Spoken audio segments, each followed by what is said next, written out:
మన ప్రభు అయిన యేసు క్రీస్తు నామములో కూడి వచ్చిన ప్రతి ఒక్కరికి వందనాలు తెలుపుకుంటూ, దేవుని యొక్క సన్నిధిలో ఇది మనతో మాట్లాడుతున్న మాటలను శ్రద్ధగా ఆలకిద్దామండి.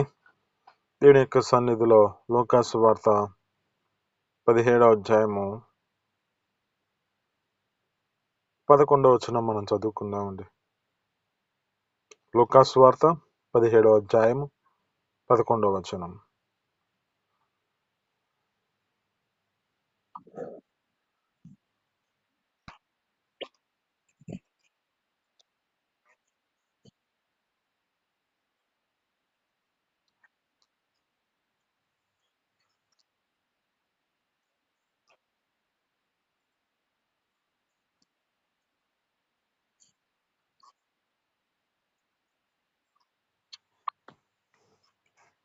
ఓకే, చాలు. ఇక్కడ ఉన్న మాటల్లో జ్ఞాపకం చేసుకుంటే, ఇక్కడ మనకి ఒక 10 మంది కుష్టి రోగులు తమ జీవితాలలో నడిపించబడుతున్న స్థితిని మనం ఈ దినమున కొన్ని అనుభవాలు నేర్చుకుందాం. వారిలో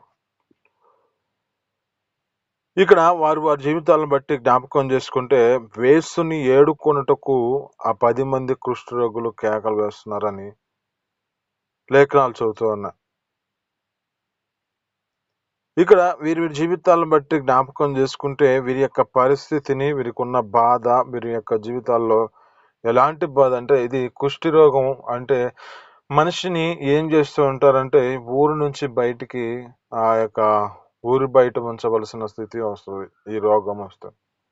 ఈ కుష్టి తమ జీవితాల్లో జ్ఞాపకం చేసుకుంటే, లేఖనాలు చెబుతూ ఉంటాయి. ఒక యాజకుడు పాత నిబంధనలో చెబుతున్న మాట ఏమిటంటే, ఏదైనా తెల్ల పొరపు కనపడితే మనిషి పోయి సేవకుడికి, యాజకుడికి కనపరుచుకోమంటాడు.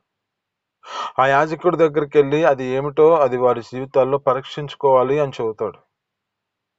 అయితే ఇక్కడ జ్ఞాపకం చేసుకుంటే, వీరి జీవితాలను బట్టి ప్రభు అయిన యేసు క్రీస్తు యొద్దకు వచ్చి వేడుకుంటూ ఉన్నారు. ఇది నీతో మాట్లాడుతున్న మాటలు బట్టి మొదటి అనుభవంలో మనం జీవితాల్లో ఏం చేయబడాలంటే, మన సమస్య ఎంత పెద్దదైనా ఆ యేసు దగ్గరికి మన జీవితాల్లో విశ్వాసంతో ఆయన సన్నిధిలో మనం ప్రార్థన చేయగలిగితే, ఆయనని వేడుకోగలిగితే, మన జీవితాలలో దేవుడు గొప్ప సమాధానాన్ని అనుగ్రహిస్తాడు. అంటే ఈ మొదటి అనుభవంలో మన జీవితాల్లో ఏం చేయబడాలంటే, ఆయనకు మొరపెట్టే స్థితిలోకి రావాలి. అందుకే కదా యెర్మీయా గ్రంథంలో అంటాడు, నాకు మొరపెట్టుము నీకు ఉత్తరం ఇచ్చేదను అంటాడు. గొప్ప గొప్ప గూఢమైన సంగతులను నీకు తెలియజేస్తాను అంటాడు. అంటే ఇక్కడ ఈ జీవితంలో జ్ఞాపకం చేసుకుంటే ఏం కావాలి అంటే, మనము మన జీవితాలను బట్టి ఆ దేవుని సన్నిధిలో ప్రార్థించేవారిగా, ఆ దేవుని సన్నిధిలో ఆయనకి మొరపెట్టేవారిగా మనం జీవితాల్లో నడిపించబడాలి. కీర్తనలో అంటాడు, ఏమంటాడంటే, తనకు నిజముగా మొరపెట్టు వారికి ఆయన సమీపంగా ఉండే దేవుడు అంట. అయితే ఇప్పుడు ఇక్కడ జ్ఞాపకం చేసుకుంటే, ఈ 10 మంది కుష్ఠరోగుల యొక్క జీవితాలలో దేవుడిని వేడుకుంటూ ఉన్నారు కేకలు వేస్తూ, అయ్యా మమ్మల్ని కరుణించయ్యా అని వారు మొరపెడుతూ ఉన్నారు. వారి మోదనం చూసిన దేవుడు వారితో చెబుతున్న మాట ఏమిటంటే, మీరు మీ జీవితాలను బట్టి యాజకుడి దగ్గరికి వెళ్ళి మీ జీవితాన్ని బట్టి మీరు కనపరచుకోండి అంటున్నాడు. ఒకటి, ప్రభువైన యేసుక్రీస్తుని మనం వేడుకోవాలి, మొరపెట్టాలి. 2, మన జీవితాల్లో ఏం చేయబడాలంటే విధేయతను చూపించాలి. అంటే మనము యేసు యొద్దకు వచ్చినప్పుడు మనతో దేవుడు ఏం మాట్లాడుతున్నాడో ఆ మాటకి మన స్థితిని బట్టి విధేయతను చూపించే స్థితిలోనికి రావాలి. ఇక్కడ ప్రభువైన యేసుక్రీస్తు వారికి చెబుతున్న మాట ఏమిటంటే, మిమ్మల్ని మీరు యాజకునికి కనపరచుకోండి. అంటే ఇక్కడ ఈ 10 మంది కుష్ఠరోగులు ప్రభువైన యేసుక్రీస్తు చెబుతున్న మాట ప్రకారం వారు నడిపించబడుతున్నారు. ఆయన చెప్పిన మాట ప్రకారం వారు విధేయతను చూపించి ఆ యొక్క యాజకుని యొద్దకు బయలుదేరుతూ ఉన్నారు. ఇక్కడ ఈ రెండో అనుభవం ఏమిటంటే విధేయత. ఈ విధేయతలో తమ జీవితాలు నడిపించబడే స్థితిలోనికి రావాలి. ఎందుకని అంటే, ఈ విధేయతలోనే ఉన్నది గొప్ప దీవెన. ఈ విధేయతలోనే ఉంది తమ జీవితాల్లో కావలసిన స్వస్థత. ఈ విధేయతలోనే కావలసిన ఆశీర్వాదం. ఇక్కడ జ్ఞాపకం చేసుకుంటే విధేయత చాలా ముఖ్యమైనది. మనం జ్ఞాపకం చేసుకుంటే మన ప్రభువైన యేసుక్రీస్తు మరణము పొందినంత విధేయతను చూపించాడంట. అంటే ఆయన మనకు ఒక మాదిరి చూపించిపోయాడు. ఏ విధమైన స్థితిలోనికి రావాలో, ఏ విధమైన స్థితిలో తన జీవితాన్ని నడిపించుకోవాలో మనకు చూపించిపోయాడు. ప్రభువైన యేసుక్రీస్తు ఒక తండ్రి అయిన దేవుని ఎదుట తన జీవితాన్ని ఎలాగ విధేయతను చూపించి తన స్థితిని బట్టి జ్ఞాపకం చేసుకుంటే అక్కడ అంటాడు తన జీవితాల్లో ఆ ఏప్రిల్కి రాసిన పత్రికలు అంటే అక్కడ మరణం నుంచి తప్పించగలిగిన ఆ దేవునికి అతడు తాను అప్పగించుకున్నాడు అంటాడు. ఆయన కన్నీళ్లతోనూ తన జీవితంలో వేదనతో తన స్థితిని బట్టి జ్ఞాపకం చేసుకుంటే అంతగా తన జీవితంలో విజ్ఞాపన చేస్తున్నాడంట ప్రభువైన యేసుక్రీస్తు. అయితే ఇక్కడ జ్ఞాపకం చేసుకుంటే దేవుడు తన జీవితంలో నెరవేర్చవలసినవన్నీ నెరవేర్చుటకై తన జీవితాన్ని విధేయతను చూపించినట్లుగా కనపడుతుంది. లేఖనాలు చెబుతూ ఉంటాయి, ప్రభు అయిన యేసుక్రీస్తుని తండ్రి అయిన దేవుడు ఏం చేయాలనుకున్నాడంటే ఒక గొప్ప ఆ యొక్క స్థితిని బట్టి అనేక మందికి ఒక ఆశీర్వాదకరంగా ఆ వ్యక్తిని మార్చబడడానికి కారణమైన స్థితి కావడానికి కారణం విధేయత. ఒకటి, వేశ్యని వేడుకొనుట, ఆయన సన్నిధిలో మనం మొరపెట్టే స్థితిలోనికి రావాలి. మన జీవితాల్లో మొరపెట్టిన మొరను బట్టి దేవుడు మనకి సమీపంగా ఉన్న దేవుడు కనుక మన యొక్క మొరను ఆలకిస్తాడు. అక్కడ వారి జీవితాల్లో కేకలు వేసిన దాన్ని బట్టి ప్రభు వారి జీవితాలలో వారికి ఉత్తరం ఇస్తూ ఉన్నాడు. 2, ఇక్కడ విధేయతను చూపించిన స్థితిలోనికి రావాలి. ఆయన చెప్పిన మాట ప్రకారం ఆయన మనకి ఏం ప్రకటన చేస్తున్నాడు, ఏ విధమైన స్థితిలో మన జీవితాలలో వాక్కులు బోధించబడుతున్నాయో ఆ వాక్యానికి మన యొక్క జీవితాన్ని అప్పగించుకోవాలి. 3, మన స్థితిని బట్టి జ్ఞాపకం చేసుకుంటే విశ్వాసముతో దేవుని సన్నిధిలో నడిపించబడాలి. ఇక్కడ వారి జీవితాల్లో జ్ఞాపకం చేసుకుంటే వారు చూపించిన విధేయతలో వారు ఏం చేస్తున్నారు అంటే ఆ యాజకుని దగ్గరికి వెళ్ళే సమయంలో ఒక విశ్వాసముతో దేవుని ఎదుటికి వెళ్తున్నారు. ఆ యొక్క యాజకుని దగ్గరికి వెళ్తున్నారు. ఇప్పుడు నీ జీవితంలో ఏం చేయబడాలంటే నీ స్థితిని బట్టి కూడా ఆ దేవుని యొక్క సన్నిధికి వస్తున్న నీ జీవితంలో విశ్వాసములో కొనసాగించబడాలి, విశ్వాసముతో నువ్వు నడిపించబడాలి. ఇక్కడ వారి జీవితాల్లో జ్ఞాపకం చేసుకుంటే ఆ యొక్క స్థితిని బట్టి వారు కొనసాగించబడుతున్న సమయంలోనే, వారు వెళుతున్న సమయంలోనే దేవుడు వారి జీవితాలలో స్వస్థత అనుగ్రహించాడు.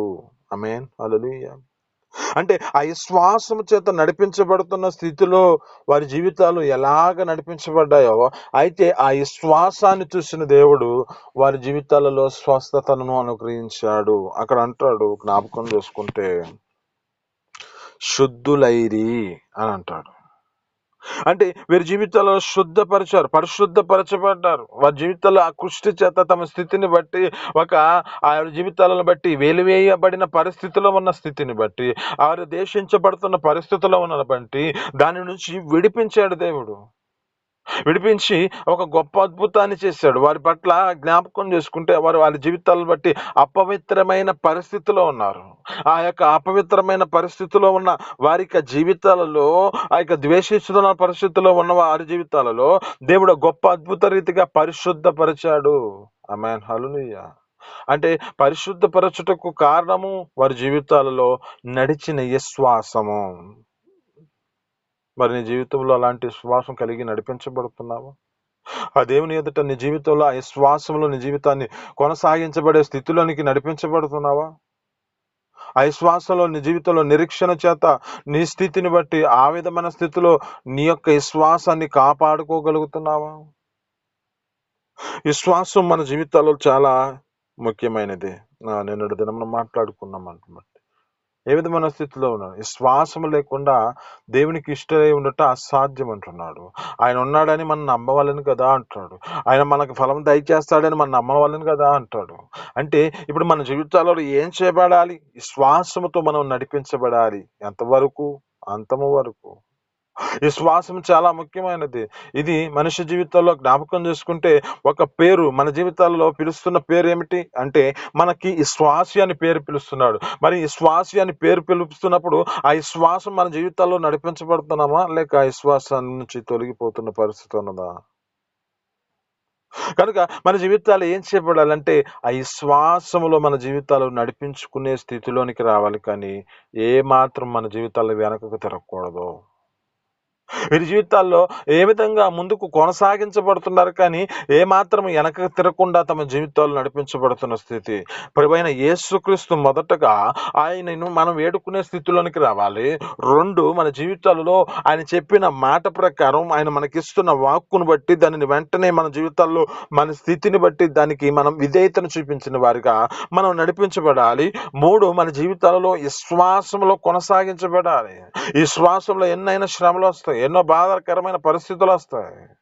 ఇక్కడ వారి జ్ఞాపకం చేసుకుంటే ఆ త్రోవలో వెళ్తూ ఉన్నారు, ఆ త్రోవలో ఎన్నో వారి జ్ఞాపకం చేసుకుంటే గుంటలు రావచ్చు, ఏ విధమైన స్థితిలో బట్టి ఈ ముళ్ళు రావచ్చు, ఏదైనా వారి జీవితాలు నడిపించబడుతున్న స్థితిలో ఉండొచ్చులే, కానీ అయినా వారు ముందుకు కొనసాగించబడుతున్నారు. కనుకనే వారి జీవితాలలో దేవుడు గొప్ప అద్భుత రీతిగా వారి పట్ల గొప్ప కార్యం జరిగించారు. ఆమేన్, హల్లెలూయా. 4వదిగా నీ జీవితంలో ఏం చేయబడాలంటే నీ స్థితిని బట్టి దేవుడు నీ జీవితంలో ఒక గొప్ప అద్భుతాన్ని చేశాడని నువ్వు గ్రహించే స్థితిలోనికి రావాలి. ఆయన నీ పట్ల చేసిన ఒక మేలును బట్టి, ఆయన నీ పట్ల చేసిన స్వస్థతను బట్టి, ఆయన నీ జీవితంలో చేసిన ఆ యొక్క అప్పులే కానీ ఏదైనా సమస్య నుంచి నిన్ను విడిపించాడని నీ జీవితంలో గ్రహించే మనసు నీకు కావాలి. ఆ దేవుడు నిన్ను స్వస్థపరిచాడని ఒక మనసు నీ జీవితంలో రావాలి. ఇక్కడ జ్ఞాపకం చేసుకుంటే ఇక్కడ 10 మంది ఉన్నారు, కానీ ఒక్కడు మాత్రం తన జీవితంలో గ్రహించాడంట.